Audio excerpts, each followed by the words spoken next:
Welcome to the Gospel Addict Podcast. I'm Bryan. And I'm Jim Reski.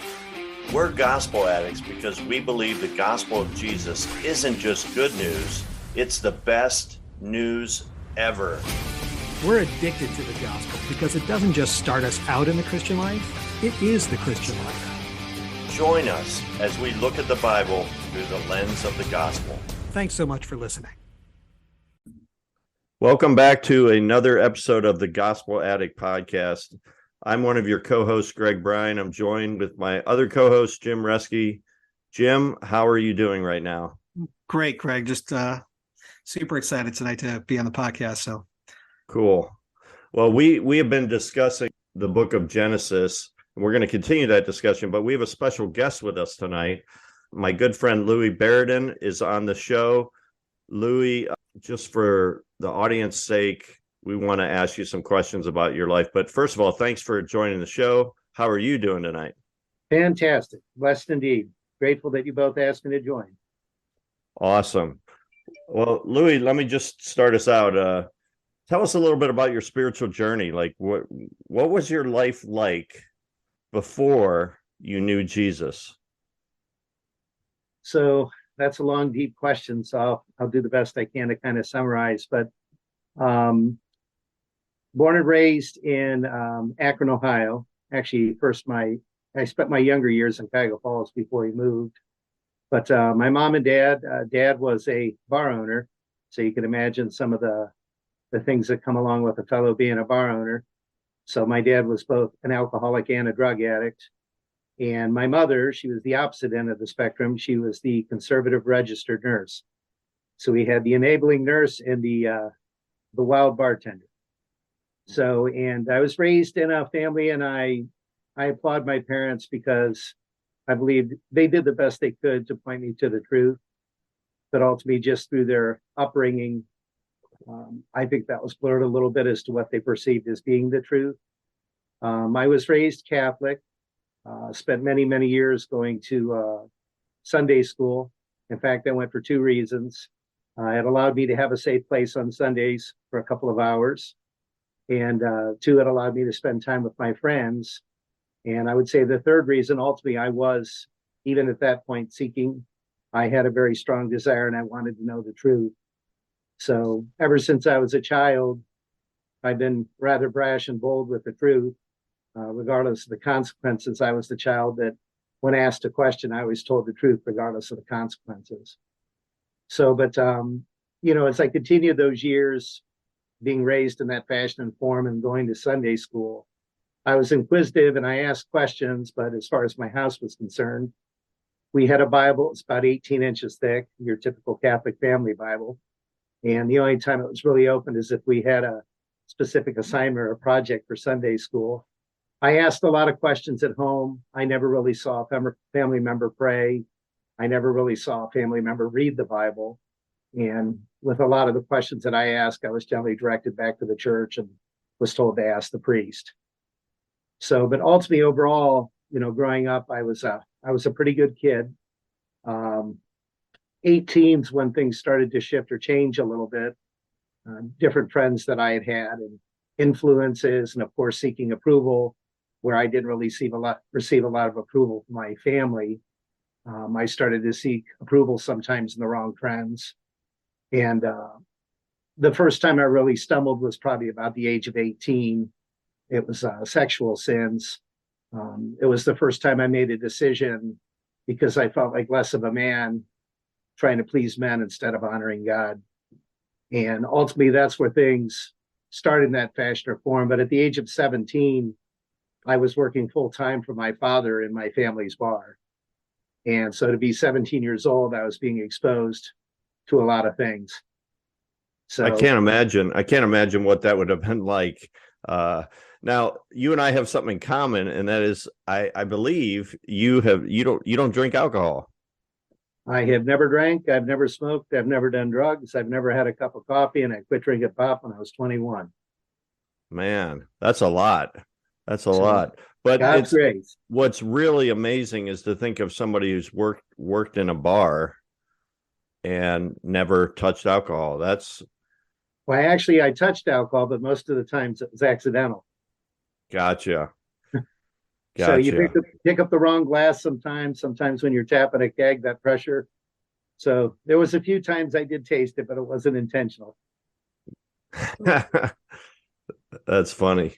So, Louis, why is that? Since that seems to be kind of a big notable feature when you say I don't down to not drinking pop. And by the way, for some of our listeners who aren't from the Midwest United States, pop would be soda, or I think even carbonated beverages in other parts of the world. But that's a long list of abstinences. I mean, is there a reason? Is it observations from the Well, family bar that said so at an early it's a age? I don't question want that I to commonly get, and people most often they make the assumption, is it because of your father?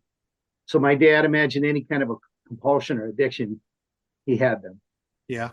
And there's one reason I have not drank, and there's only one reason I haven't drank, and it's just purely and simply God's grace.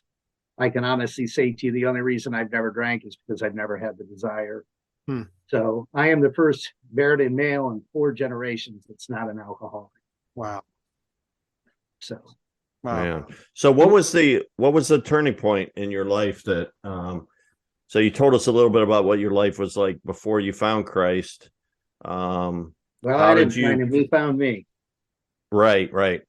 Well, how did he find you? And maybe you were getting to that point because you were It talking was about when you're 18. 2003. So it was much later. I'd left the bar. I was working for a friend's father, and I was in a position where I was living in a condominium I had no business being in. It was very expensive. My income had changed greatly. I had gone from making a lot of money to what I was earning. It had reduced quite a bit. My father had died. I was mourning the death of my father, and I was really in a very difficult place and a difficult point in my life where there was a lot of sin in my life.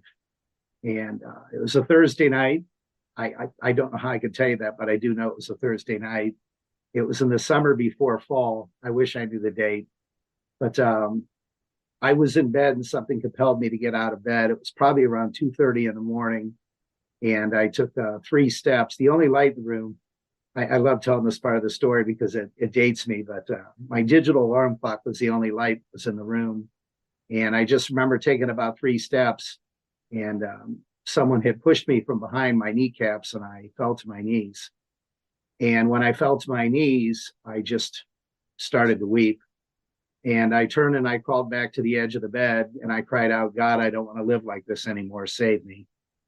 And I just remember standing up and almost falling into my bed and wrapping myself in my comforter. And I woke up 13 hours later. And there's been nights I've slept 13 hours before, but woke up restless and still tired. But that morning when I woke up, there was a rest I had never had before, just a peace. Something had changed I didn't understand. I was trying to describe it at the time, but I couldn't. But that was the turning point, and nothing in my life's been the same since that evening. It took me many years to understand who had touched me that night, but it was pretty surreal.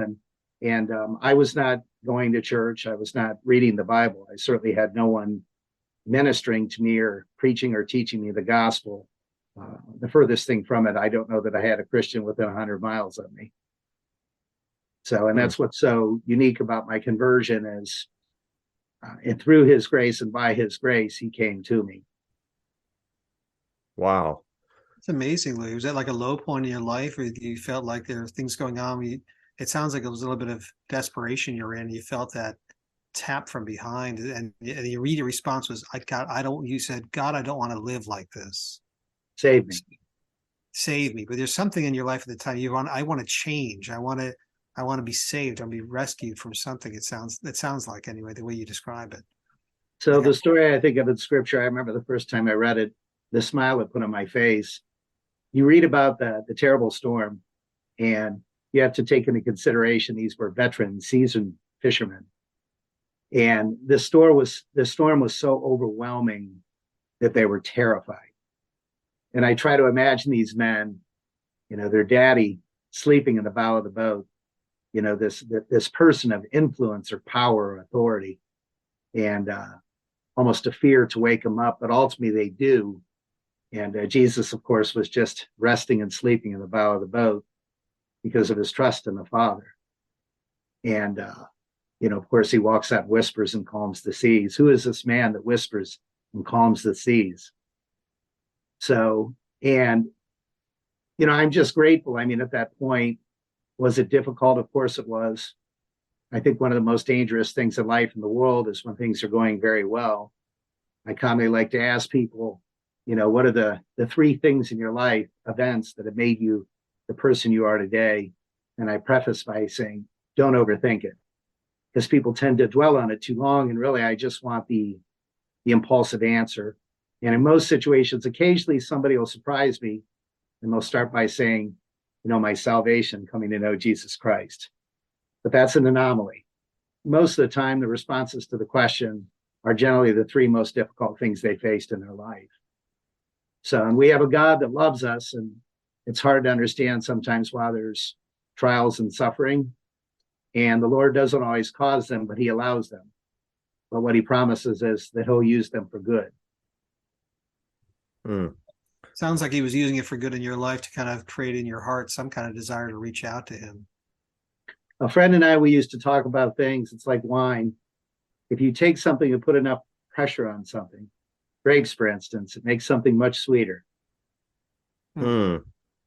So is it true then that you pretty much grew up with a awareness of God? You never went through a time where you didn't believe in him? Well, I would say I grew up with an idea of what God was. But when you say God, it was a distant figure, something that was unascertainable or unfathomable. So I think when things really started to change is when I intrinsically started to have a real relationship with Jesus Christ. How did that happen? So then take us after that Thursday night at 2:30 in the morning when you felt the hand of God on you and that desire to connect with him. What happened next? What happened? Did you meet the Christians then, or? Well, I mean, the first person I went out to try to talk to was my mother, and it was a very ugly response.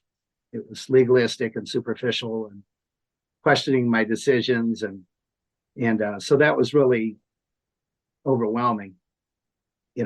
It just was not what I anticipated. But it was probably 2 weeks after that had taken place, I ended up at an event over in Cuyahoga Falls, and Bob Bevington, who is a friend of my father's, and during my dad, I was 30 years old when he passed away. I was relatively young, but my father was the type of person, he didn't really speak negatively about anyone, but there was just a very small list of people he spoke very highly of. And my father used to speak very highly of Bob Bevington. And I knew Bob, and I had interacted with Bob, and I spent some time with him, but I wouldn't say I spent a lot of time with him. And I ended up over at the Sheraton in Cuyahoga Falls. And there was hundreds of people there, and Bob and I are both very extroverted. And at that time, I was very involved socially. And I saw him, and I went to speak to him. And we ended up talking that night for 2.5 hours as if nobody else was there. And there was 400 or 500 people there. And we exchanged numbers and agreed we would get together. And so I went over once for dinner. I think I went alone. I went over a second time with my girlfriend. And I went over a third time, and Bob had mentioned, hey, we're going to start this Bible study on Sunday evenings, which later became the Cellar Dwellers. I was the original in faction. I was part of the first group. So, I've heard of that. I know about that group. I visited that group before. Yep. And I think Jim knows about the group too. Bob invited me to come over on a Sunday night. And I remember that night, it was Louie Giglio, and I believe it's called Indescribable. Oh, and yeah. He talks about space and the Hubble telescope. And I remember watching it. There was some wonderful people there, John Schott, Rob Thomas, Amy, his wife. And I remember watching the video, and praise God, I've always been a person that's I've always been open, a willingness to listen, to learn. I've always been a seeker. And watching that video that night, probably the most overwhelming thing was when I looked to my left and I looked to my right, and there was grown men weeping with tears running down their face. And I just remember thinking to myself, wow, this is really heavy. But it was very overwhelming. I didn't know how really to respond to it. In the end, Amy was so cute. She came up, got on her knees right in front of me and said, So what do you think, Lulu? And she was just demanding her, trying to get this initial response from what I had seen. And it was very overwhelming, but that's how it kind of started. And then I continued to go faithfully every Sunday. And I literally sat in silence for 6 months and I never spoke. And 6 months That's later, hard for me to believe I because promise it's true. So at this time you were a baby, a new Christian. So it sounds like you were just like a sponge. You almost couldn't speak because you were just Each Sunday, it was just, I was hearing new things and just listening. Some of the perspectives were similar, some were very different. But I think what was most powerful for the first time, I was really hearing the word of God directly. It was just the word. And so after 6 months, one night, I looked at Bob and I said, "Hey, Bob, do you mind if I ask you a few questions?" And of course, our study ended at 9 o'clock, and this was around 9:30. And so we were late as usual. And Bob looked at me and went, yeah, sure, Louie, what's going on? And so I started asking questions that night. And I'll never forget it because 5 souls stayed there that night. And when we finally left on a Sunday night, it was 2:30 in the morning. Oh my it was gosh. Monday morning. Yep. I had a lot of questions. Wow. So, and it was probably 3 to 3.5 years into my new birth or that new type of life that I actually walked into a church. And so really the only foundation I had as far as my faith was my Sunday night Bible study. And then ultimately, after about 3 years, Bob and his family invited me to go to the Christmas concert. And the music was so overwhelming. It touched me. And then I started to go to church. I said, I think I'd like to go to church on Sunday. And I remember the first time I walked in, having run the bar for 7 years, and I've always just been a very social person. So I tend to, if I enter a new area, arena, or group of people, I make an effort to know the people involved. And when I started to go to the church, it was really overwhelming for me because I'd walk in on a Sunday and there was so many people, but I only knew a handful of people. I was used to going to places where I knew most of the people there. And I remember the first time I went, it really stood out to me telling Bob, "This is so different, Bob." And he said, "What do you mean?" And I said, "The people almost seem like they're glowing." And I said, "They look so healthy." And there's just a different perspective. People are just very different here. And so that's where things kind of led, and I started to go to church. And then later, it was the Men of the Word Bible study. Simply put, things did not work out, and there was a separation from the initial Bible study. And on Saturday mornings, I started attending the men's Bible study. And again, it was very powerful for me because the first 5 years, I didn't show up once prepared, not once. And it's not that I wasn't making the effort. I was trying to read scripture, but I would read it, and it was like Japanese stereo instructions. I would wrestle with it and try to read it, and it didn't make any sense. But I kept faithfully showing up every Saturday. And I can tell you the turning point, it was the verse when it talks about Christ healing, and the Pharisees suggest that only the Messiah could have done that. And then they accused him of healing in the power of Beelzebub. And he opened my eyes, and I recognized that the fools, in their own admission that only the Messiah could perform a miracle like that, they were staring at the truth and they couldn't see it, but I could.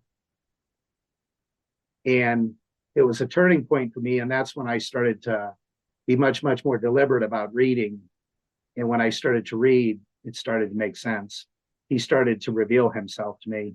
And it was terrifying for a long time because I could see things and understand things that when I would meet with groups of people, I would try to express what I felt like the Spirit was revealing or showing me. And I endured and dealt with a lot of rejection.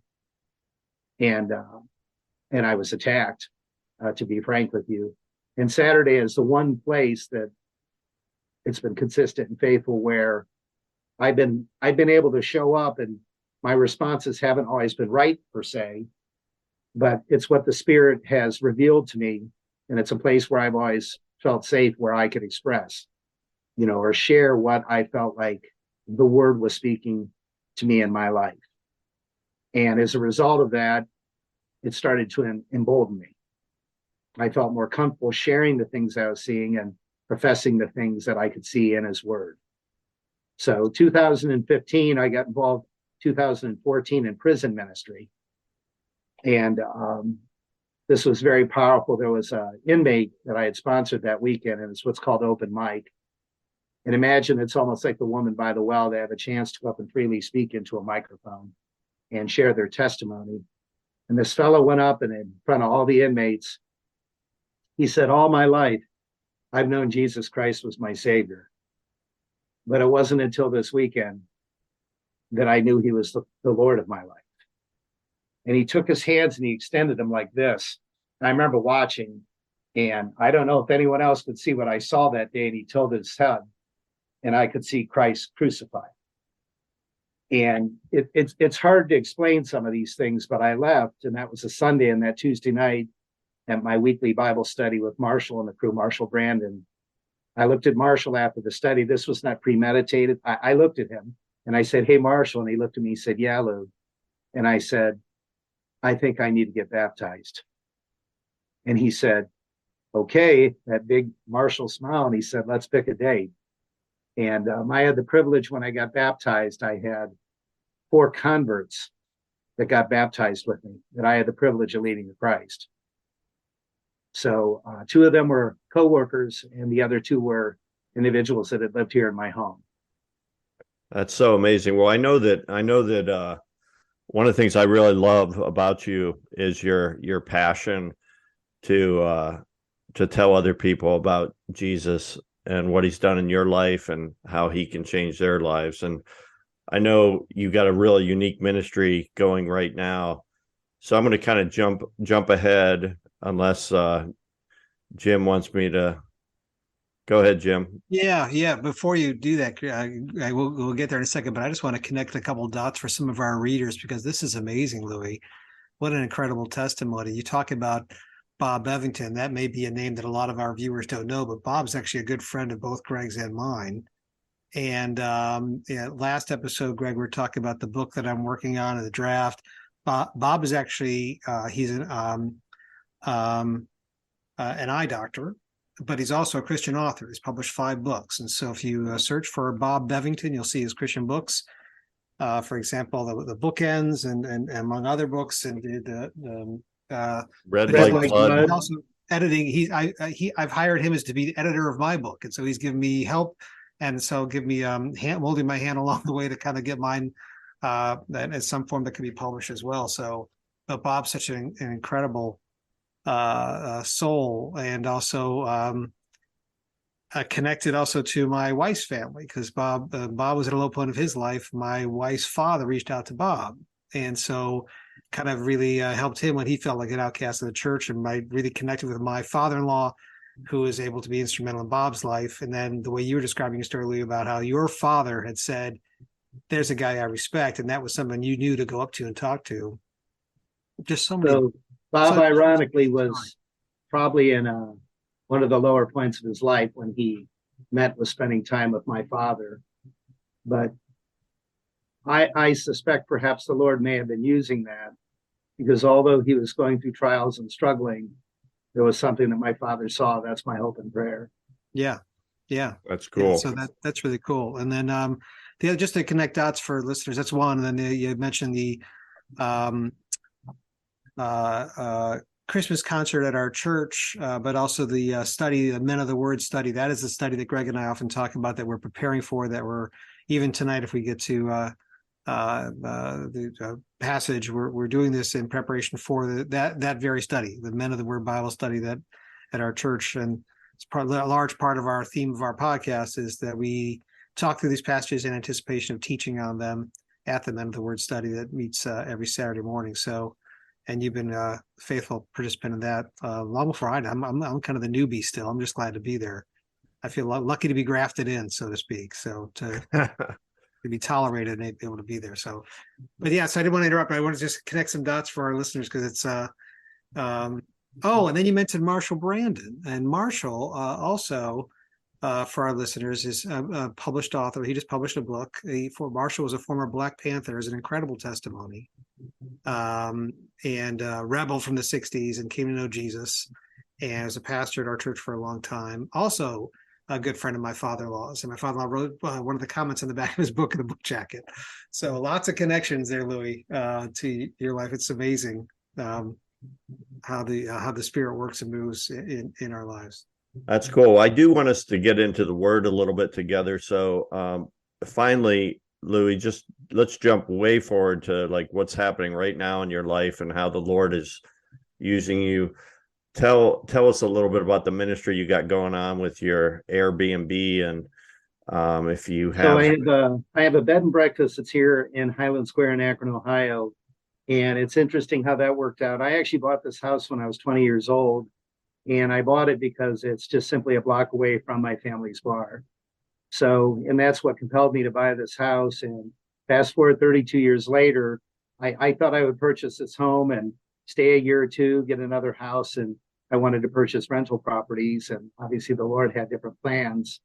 But I started having some health issues about 4 years ago, and I was not able to be as focused on my work as a financial advisor as I would like to be. And but obviously needed to earn income. And for 28 years, the Lord was using me despite myself. I've had every kind of human being you can fathom or imagine live here at my home. I've had convicts, addicts. I've had resident doctors, nurses. I've had attorneys that have clerked for federal judges. You name it, they've been here. And when I started doing the prison ministry, I just recognized in one of my trips home from Warren, what a blessing it is that the inmates are at Trumbull Correctional Institute, both from an individual standpoint, protection for themselves and the community at large. And I recognized on the drive home, after 4 days of going into the prison, it's a maximum security prison, you're generally physically, emotionally, and spiritually drained. And I recognized on the way home that some of the people still living in my home weren't too terribly different than some of the people in the prison. And I just recognized it was becoming a little bit challenging and overwhelming. And it was just, the Lord was calling me to do something different. So I shifted from long-term tenants and I started pursuing short-term tenants full time. And fast forward, it's been 5 years now. So the bed and breakfast, I'm just 2 blocks away from Dr. Bob's home, who is the founder of Alcoholics Anonymous. And so I have addicts in recovery that travel from all over the world that come here and stay here with the desire to go and visit Bob's home. So, and ironically, a block the opposite direction is the location of my family's bar of 74 years. So it makes this interesting triangle, and I'm right in the center of it. And the Lord has blessed me with a global ministry. I just don't leave home. He's bringing people from all over the world. In fact, I have a guest presently here tonight who is from Nepali, and they represent the 50th country now that has now visited my home here in Highland Square. That's amazing. And I came over and you gave me a tour of the place, and I can tell you that you can't stay there and not sense God in some way. Or, I mean, there's access to anyone who's open to learning about Jesus. There's all kinds of literature available and ways that you can learn about faith and grow in your faith. And so it's a really cool ministry you got going there. And I think you've shared the gospel with, I don't know, tens, hundreds, I don't know how many people, but lots of people that have come through your place. Probably it's easily 1,000. That's amazing. That's amazing. What a great ministry. If anybody wants to check out your website or your place, what is the web address? It's my last name. It's Berrodin, Berrodin. Then just add BB for bed and breakfast. So berrodinbb.com. Yeah, and you got pretty good reviews, right? Absolutely. So I've won the one award I'm really proud of the last 2 years. It's TripAdvisor. I'm in the top 10% of all the hotels in the world based upon the reviews that I've received. That is crazy. So a house in Akron, Ohio. Google, I have 266 reviews, and I actually have a perfect rating. I have a perfect rating on TripAdvisor. So it's really been a blessing, and it's great to see the Lord's hand in things. And that's my hope and desire, is just to simply glorify him. That's awesome. Thanks for listening to this episode of the Gospel Addict Podcast. Feel free to contact us via email at gospeladdictpodcast@gmail.com. Stay tuned for our next episode, and remember, on your worst days, you're never beyond the reach of God's grace, and on your best days, you're never beyond the need of God's grace. See you next time.